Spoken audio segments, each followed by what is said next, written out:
Welcome back to my channel. तो आज again continue करने जा रहे हैं हम अपनी मॉडल की क्लास को। मॉडल की बहुत सारी वीडियो मैं ऑलरेडी अपलोड कर चुकी हूँ। अगर आप मेरे चैनल पर नए हैं तो वो सारी वीडियो चेक करें ताकि हर एक हेल्पिंग वर्ब जो ऑक्सिलरी वर्ब है हमारे मॉडल का वो आपको अच्छे से समझ आए और आपकी नॉलेज में हो। तो आज का जो हम बात करने जा रहे हैं आज की क्लास में विल एंड शेल।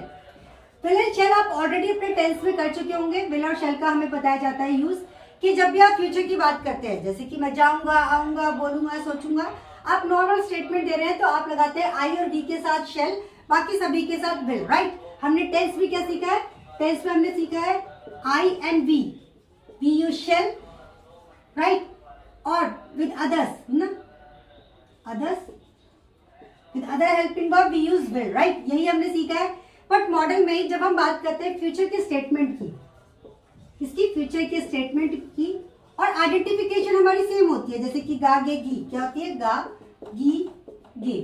पर यहाँ पे जो स्टेटमेंट होती है ना उसमें आपकी स्ट्रॉन्ग विश, डिजायर या इंटेंशन बताती है। क्या बताती है? आपकी इंटेंशन, यानी कि आपका इरादा बताती है। जैसे कि मैं तुम्हें जान से मार दूंगी, मार दूंगी, गागेगी, फ्यूचर ही बता रहा है, बट यहाँ पे जान से मार देना क्या बता रहा है? आपकी इंटेंशन को बता रहा है। इस टाइम आपको ध्यान रखना है कि ये सेंटेंस जो है नॉर्मल नहीं है, नॉर्मल एक्टिविटी वाला नहीं है, यानी कि नॉर्मल सेंटेंस नहीं है।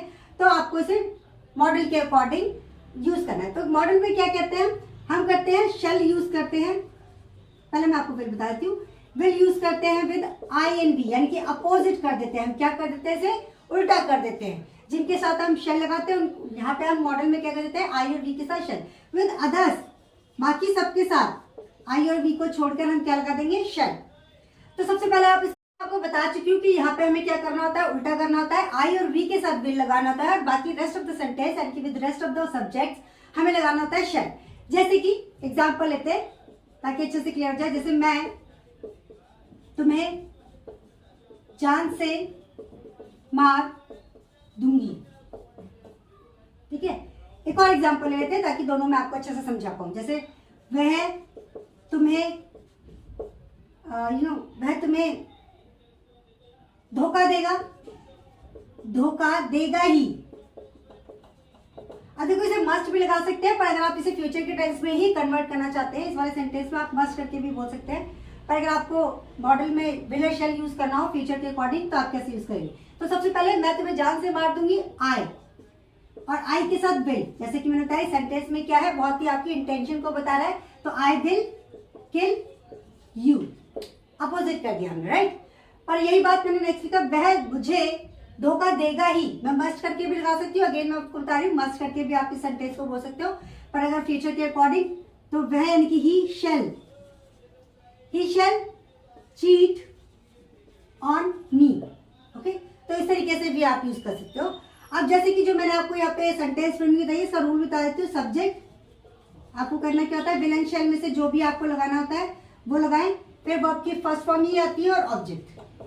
बस ध्यान देने वाली बात ये होती है कि आई और वी के साथ will, with other helping verb other subjects you have to use shall. तो बस इतनी सी बात ध्यान रखनी है आपको। थोड़ा और सेंटेंस ले लेते हैं वर्बली ताकि और अच्छे से क्लियर हो जाए। जैसे मैंने कहा कि वो यहाँ से चला ही जाएगा, तो वो यहाँ से चला ही जाएगा, ही शेल डेफिनेटली, या फिर ही शेल गो फ्रॉम हियर, यानी कि चला ही जाएगा, ठीक है।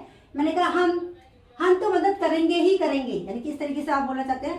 तो वी विल डेफिनेटली हेल्प, तो यहाँ पे विल क्यों लगाया मैंने? वैसे अकॉर्डिंग टू टेंस तो हमेशा लगाना चाहिए, बट यहाँ पे जो सेंटेंस है हमारे इंटेंशन को शो करते हैं, तो इसलिए हम इनके साथ क्या करेंगे? अपोजिट